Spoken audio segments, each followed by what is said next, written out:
It's a bittersweet privilege to be taking Endeavour on its last flight, delivering the last major piece to the ISS. I was there before they put the wings on it. It was just, so it was almost like it was my baby. That space station assembly mission was perfect from start to finish, and a lot of that was Endeavour. It just, phenomenal vehicle. The Eagle represents, the United States of America. It's something we're proud of. That's our bird. That's the Eagle. After nearly 2 decades of achievements in space, Endeavour makes one last reach for the stars on its 25th and final mission. Endeavour is traveling to the International Space Station with 6 veteran space flyers, Commander Mark Kelly, pilot Greg H. Johnson, and mission specialist Mike Fink, Drew Feustel, Greg Chamitoff, and Roberto Vittori from Italy, representing the European Space Agency. Well, I'm the commander of STS-134. We've got a whole list of mission objectives, probably 30 things on the list. But the big objectives is to get the alpha magnetic spectrometer installed on the outside of the space station.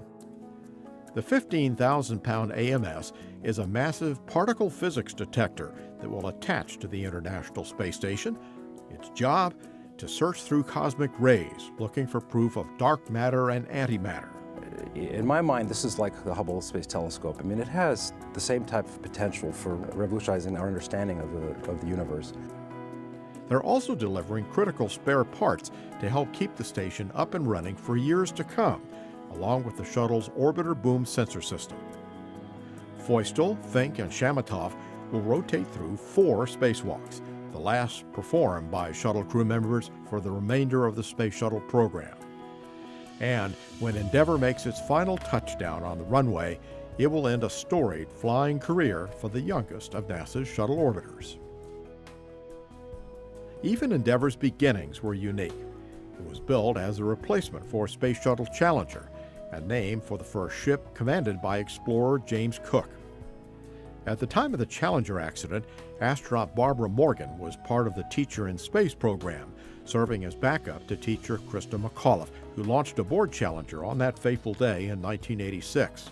I think Endeavour in particular, because she was named by school children all over the country, that really shows a carrying on and a moving forward, and how open-ended and never-ending that future can be.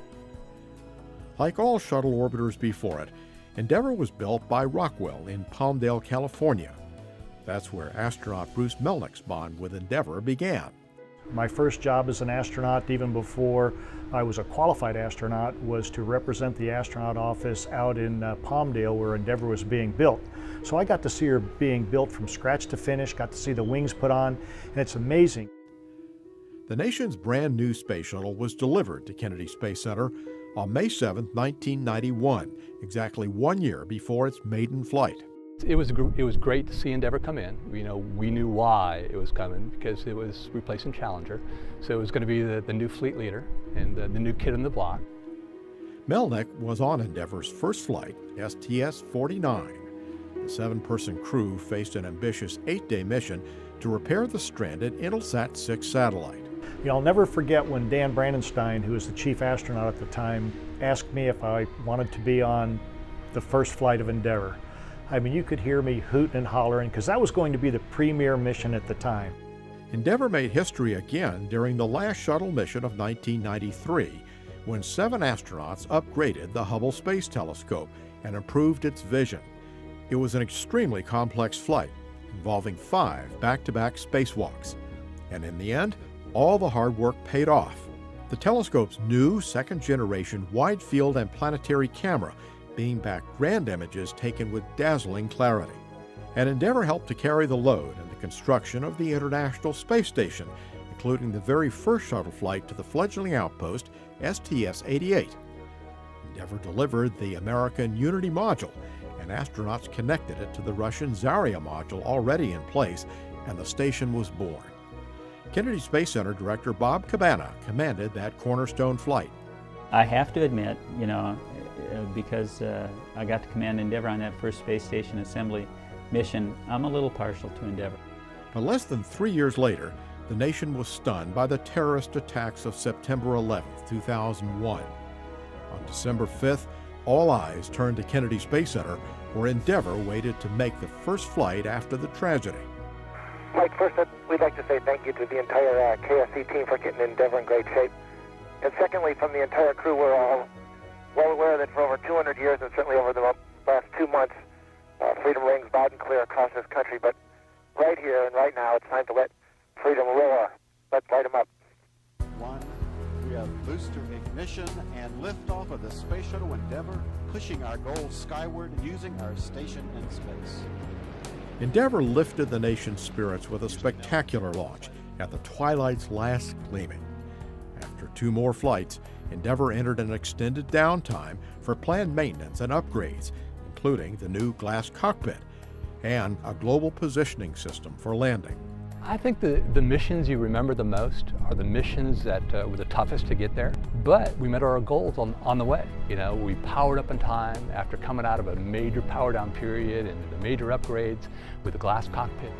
The newly upgraded orbiter returned to service in August 2007 on the STS-118 mission. Morgan flew as a mission specialist and recalls watching an orbital sunrise. So I looked back up at the horizon again, and there was a crescent moon. And it literally seemed, even though it's not this easy to do, but it literally seemed all we had to do was yank on the tiller, take a right turn, and sail straight to the moon.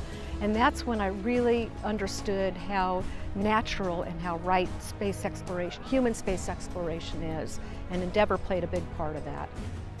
STS-134 will be Endeavour's 12th flight to the International Space Station. One of the most memorable deliveries was its most recent, the cupola with 7 windows, offering astronauts a room with a captivating view of their home world.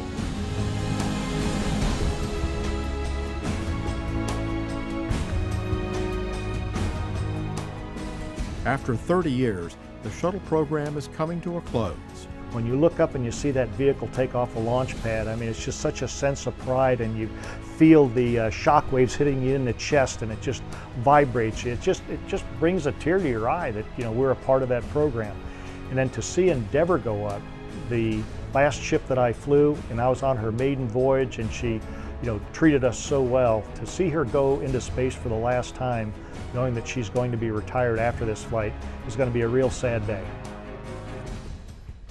The vehicles we see, you know, every one of the vehicles, including Endeavour and Discovery and Atlantis, they're all part of us, and they all are, you know, they're alive, and they represent each and one of every one of us that had worked on them. The close-knit shuttle processing team is adjusting to the shuttle's end while still maintaining laser-sharp focus on the job. You know, personally, we do have to think about putting our emotions aside.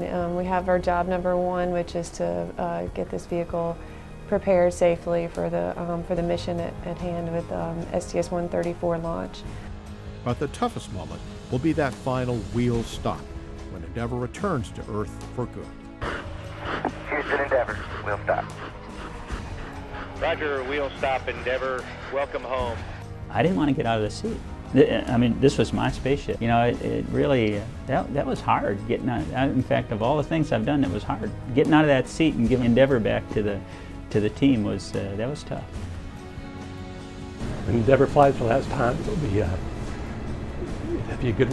be show respect for everything that we've done for many, many years. We love the shuttle program, and we love this vehicle. Any vehicle that flies has to, you know, prove that it's flight worthy, and Endeavour did that. It's been a great vehicle.